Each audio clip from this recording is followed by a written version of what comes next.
आप सुनने जा रहे हैं बेताल पच्चीसी की 11वीं कहानी। सबसे अधिक सुकुमार कौन। गौड़ देश में वर्धमान नाम का एक नगर था जिसमें गुणशेखर नाम का राजा राज करता था। उसके अभयचंद्र नाम का एक दीवान था। उस दीवान के समझाने से राजा ने अपने राज्य में शिव और विष्णु की पूजा, भूदान, पिंडदान आदि सभी बंद करवा दिए थे और नगर में ढूंढी पिटवा दी थी कि जो कोई भी ये काम करेगा उसका सब कुछ छीनकर उसे नगर से बाहर निकाल दिया जाएगा। एक दिन दीवान ने कहा, महाराज, अगर कोई किसी को दुख पहुंचाता है, उसके प्राण लेता है, तो पाप से उसका जन्म मरण नहीं छोड़ता।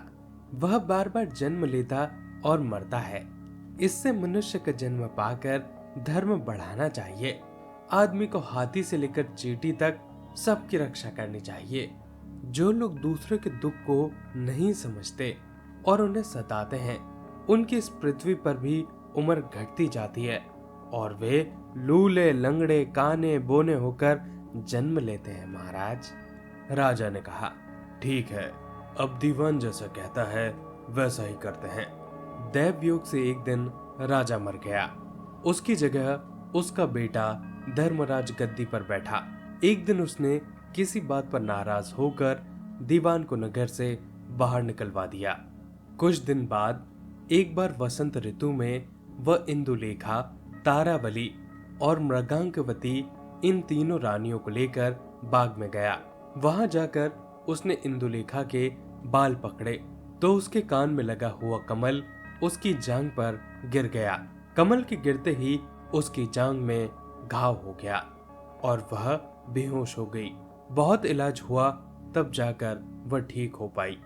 इसके बाद एक दिन की बात है, तारावली ऊपर खुले में सो रही थी। चांद निकला। जैसे ही उसकी चांदनी तारावली के शरीर पर पड़ी तो उसे फफोले उठाए।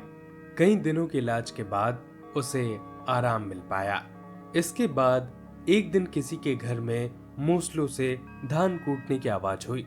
सुनते ही मृगांकवती के हाथों में छाले पड़ गए। उसका भी इलाज हुआ तब जाकर वह कहीं ठीक हो पाई। इतनी कथा सुनाकर बेताल बोला, महाराज, बताइए, उन तीनों में सबसे ज्यादा कोमल कौन थी? राजा ने कहा, मृगांकवती, क्योंकि पहले दो के घाव और छाले कमल और चांदनी के छूने से हुए थे। तीसरे ने मूसल को छुआ भी नहीं और उसे छाले पड़ गए, इसलिए वह सबसे अधिक सुकुमार हुई। राजा के इतना कहते ही बेताल फिर से 9-2-11 हो गया। राजा बेचारा फिर से मसान में गया और जब वह उसे लेकर चला तो रास्ते में उसने अगली कथा सुनाई। दोस्तों, ये थी पूरी कहानी।